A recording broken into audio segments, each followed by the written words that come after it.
Hello and welcome to Edu Smart Affairs channel. हमारी इस video का टॉपिक है भारतीय संविधान के स्रोत, सोर्सेस ऑफ इंडियन कॉन्स्टिट्यूशन। इस वीडियो में हम यह भी जानेंगे कि जिन देशों से उनके प्रावधान लिए गए हैं उनको भारतीय संविधान में किस जगह पर रखा गया है। तो बिना समय गवाए वीडियो को सीधा स्टार्ट करते हैं। जब कॉन्स्टिट्यूएंट असेंबली का इस्टेब्लिशमेंट हुआ था तब संविधान निर्माता के सामने बहुत बड़ी चुनौती थी कि भारतीय संविधान का नेचर कैसा हो, हमारा संविधान वेस्टर्न नेशन के संविधान जैसा हो या ना हो। इसके लिए संविधान निर्माताओं ने कई देशों के संविधान को बहुत बारीकी से पढ़ा और उनके संविधान में से महत्वपूर्ण प्रावधानों को अपनाया और उसको भारतीय स्थिति के अनुकूल बनाकर भारतीय संविधान में शामिल कर लिया। इसके साथ ही संविधान निर्माताओं ने जिस देश से जो व्यवस्थाएं ली गईं उनका श्रेय स्पष्ट रूप से संविधान में दर्शाया गया। चलिए अब देखते हैं कि किस देश से हमने कौन से संविधान को लिया है। इसमें सबसे पहले आता है गवर्नमेंट ऑफ इंडिया एक्ट 1935। भारतीय संविधान का 3/4 हिस्सा गवर्नमेंट ऑफ इंडिया एक्ट 1935 से लिया गया है। इस एक्ट को साइमन कमीशन की रिपोर्ट पर विचार विमर्श करने के बाद पारित किया गया था। इसके प्रमुख प्रावधान हैं फेडरलिज्म कैरेक्टर। इसमें शक्तियों का विभिन्न विभागों में बंटवारा किया गया है। उसके बाद आता है इमरजेंसी प्रोविज़न। यह क्या है, क्यों लगता है, इसको लगाने पर क्या परिवर्तन होता है, यह सब हमारा दूसरी वीडियो में समझेंगे। अभी यह हमारे वीडियो का टॉपिक नहीं है। इसको पार्ट 18 और आर्टिकल 352 से 360 में भारतीय संविधान में दर्शाया गया है। उसके बाद आता है ऑल इंडिया सर्विसेज। इसमें आ जाता है आईपीएस, आईएएस और आईएएस और भी होती हैं ऑल इंडिया सर्विसेज। इसको पार्ट 14 में आर्टिकल 312 से लेकर आर्टिकल 323 तक इसके प्रोविज़न्स भारतीय संविधान में दिए गए हैं। उसके बाद आता है ऑफिस ऑफ गवर्नर का पोजीशन पार्ट 6 में दिया गया और आर्टिकल 153 से 162 तक। उसके बाद आता है जुडिशरी को पार्ट 5 में आर्टिकल 124 से 147 तक इसके प्रोविजंस दिए गए हैं। Government of India act 1935 act के तहत ही फेडरल कोर्ट की स्थापना की गई थी 1937 में। इसके बाद आता है ब्रिटेन से हमने लिया था पार्लियामेंट्री फॉर्म ऑफ गवर्नमेंट। इस प्रावधान को ही हमने क्यों लिया, इस पर दूसरी वीडियो पर चर्चा करेंगे। इसको पार्ट 5 में आर्टिकल 79 से 122 तक दिया गया है। इसके बाद आता है council of minister. Council of ministers उनको कहा जाता है। ये सत्ता पार्टी के सदस्य में से प्रमुख मंत्रियों का ग्रुप होता है जो महत्वपूर्ण निर्णय लेने का काम करते हैं। इसका प्रावधान पार्ट 5 आर्टिकल 74 में दिया गया है। सिंगल सिटीजनशिप, इसका यह मतलब है कि नागरिक एक समय पर एक ही देश का नागरिक रह सकता है। एग्जाम्पल के तौर पर हम यूएसए का एग्जाम्पल देखेंगे। यूएसए में डुअल सिटीजनशिप है। उसमें नागरिकों को स्टेट्स और सेंटर दोनों से सेपरेट सिटीजनशिप लेनी पड़ती है। वहीं दूसरी तरफ भारत के नागरिकों को सिर्फ सेंटर से सिटीजनशिप लेनी पड़ती है। और अगर किसी भारतीय नागरिक ने भारत का नागरिक रहते हुए दूसरे देश की नागरिकता ले ली तो उसकी भारतीय नागरिकता रद्द कर दी जाती है। यही सिंगल सिटीजनशिप का कॉन्सेप्ट है। इसको पार्ट 2 आर्टिकल 9 में दर्शाया गया है। अगला है रूल ऑफ लॉ। इसका यह मतलब है कि भारत में जो भी कार्य होगा वह कानून के अकॉर्डिंग होगा, या यूँ कहें कि कानून के दायरे में रहकर होगा। इसको पार्ट 3 आर्टिकल 13 में दिया गया है।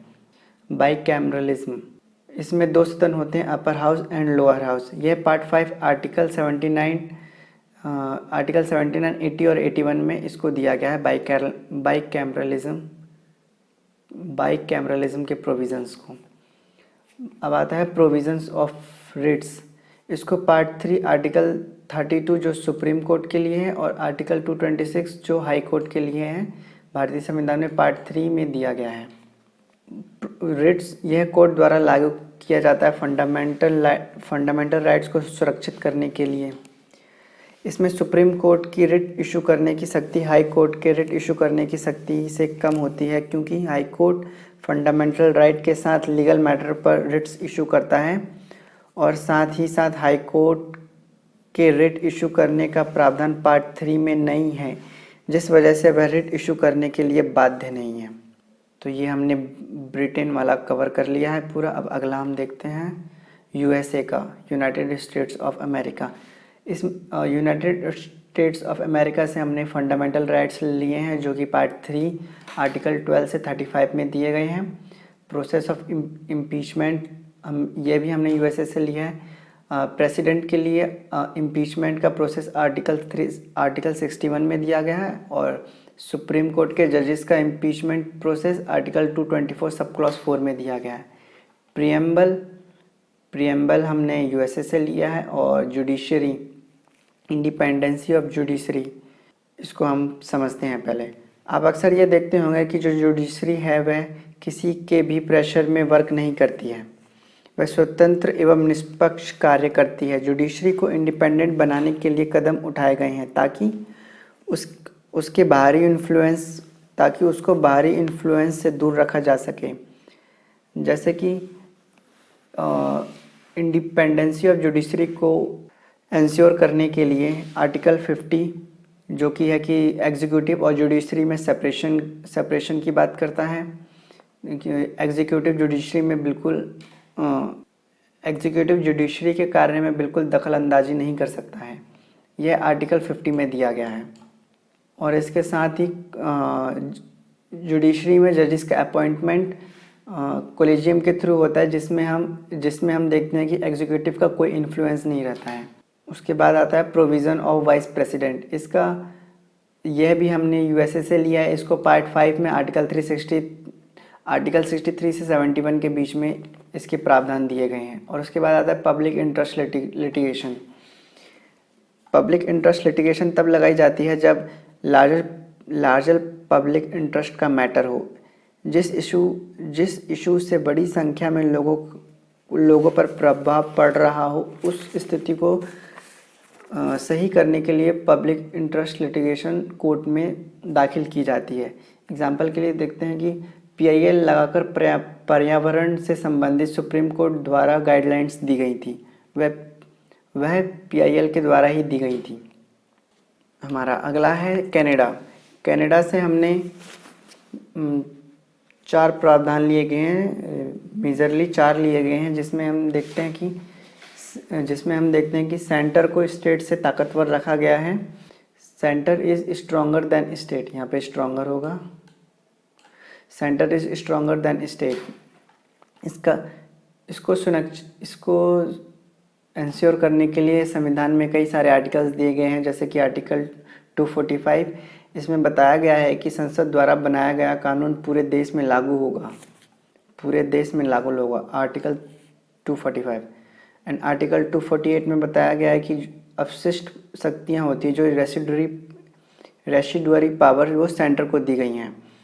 इसमें यह होता है, इसका मतलब रेसिडुअरी पावर का मतलब है जिस विषय का वर्णन किसी विषय सूची में नहीं होता है, पर इन विषयों पर कानून बनाने का अधिकार सेंटर का होता है। इसी को रेसिडुअरी पावर कहते हैं। उसके बाद आता है आर्टिकल 250। आर्टिकल 250 में बताया गया कि इमरजेंसी के दौरान सेंटर स्टेट लिस्ट पर कानून बना सकता है। और फिर आता है आर्टिकल 254। इसमें बताया गया है कि अगर सेंटर और स्टेट के कानूनों में कोई कॉन्ट्रडिक्शन होता है या डिस्प्यूट होता है, तो सेंटर के लॉ को मान्यता दी जाएगी या फिर प्रायोरिटी दी जाएगी। यह प्रावधान आर्टिकल 254 में दिया गया है। फिर ये residuary power given to centre, ये तो आर्टिकल 248 में है, रेसिडुअरी पावर। फिर है centre appoints governor of the state. Centre में जो प्रेसिडेंट होता है वह गवर्नर को अपॉइंट करता है, ये प्रावधान आर्टिकल 153 में दिया गया है। उसके बाद ये एडवाइजरी जुरिसडिक्शन जो प्रेसिडेंट की है वो आर्टिकल 143 में दिया गया है। उसके बाद आता है आयरलैंड से हमने DPSP का प्रावधान लिया है, जो पार्ट 4 आर्टिकल 36 से 51 के बीच में दिया गया है। Nomination of the members of Rajya Sabha, जो राज्यसभा में टोटल टोटल सिटिंग की कैपेसिटी है 250, जिसमें से 238 स्टेट्स से आते हैं और जो बाकी बच्चे 12 हैं उनको नॉमिनेट किया जाता है प्रेसिडेंट द्वारा। यह दिया गया पार्ट 5 आर्टिकल 80 में। Manner of the election of president ये दिया गया है पार्ट 5 आर्टिकल 55 में। Proportional representation by single transferable voting system. उसके बाद आता है यूएसएसआर, जो कि अब रसिया है।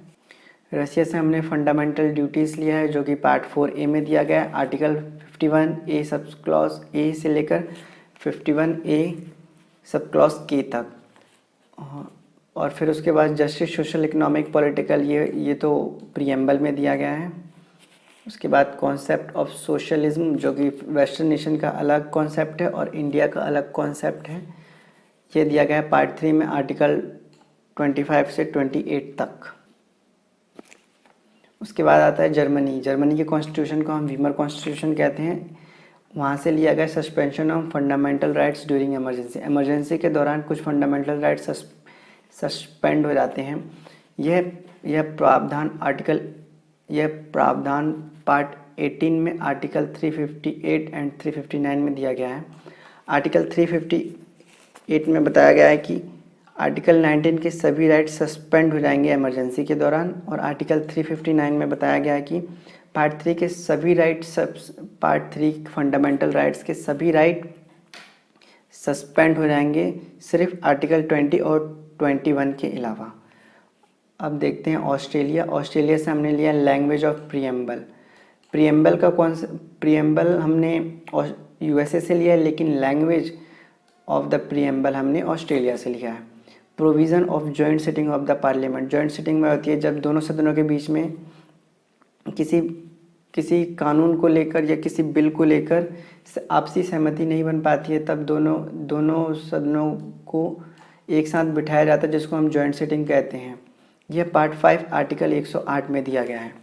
कॉन्करेंट लिस्ट हमने ऑस्ट्रेलिया से लिया है, जो कि शेड्यूल 7 में है। शेड्यूल 7 में फेडरल लिस्ट, जिसमें यूनियन, स्टेट और कॉन्करेंट लिस्ट तीनों हैं। जापान से हमने प्रोसीजर एस्टेब्लिश्ड बाय लॉ लिया है, जो कि पार्ट 3 आर्टिकल 13 में लिया है। उसके बाद है फ्रांस से हमने लिया है provision of pro term speaker. वह होता है जब कोई लोकसभा का गठन होता है, तब उनमें से किसी को प्रो टर्म स्पीकर बनाया जाता है, जिसका काम सिर्फ यह होता है कि नई चयनित लोकसभा के सदस्यों को शपथ दिलाना और लोकसभा के स्पीकर और डिप्टी स्पीकर की नियुक्ति करवाना। सिर्फ यही काम प्रो टर्म स्पीकर का होता है। उसके बाद प्रो टर्म स्पीकर को हटा दिया जाता है और स्पीकर अपने सारे फंक्शंस परफॉर्म करता है। उसके बाद फ्रेंच रिवॉल्यूशंस के मोटो, जैसे कि लिबर्टी, इक्वालिटी, फ्रेटर्निटी, इसको हमने भारतीय संविधान में लिया गया है। ये प्रीएम्बल में दिया गया है। भारतीय संविधान का नेचर रिपब्लिक हो, ये भी हमने फ्रांस से लिया है। साउथ अफ्रीका से हमने कॉन्स्टिट्यूशनल अमेंडमेंट लिया है, जो कि पार्ट 20 आर्टिकल 368 में दिया गया है।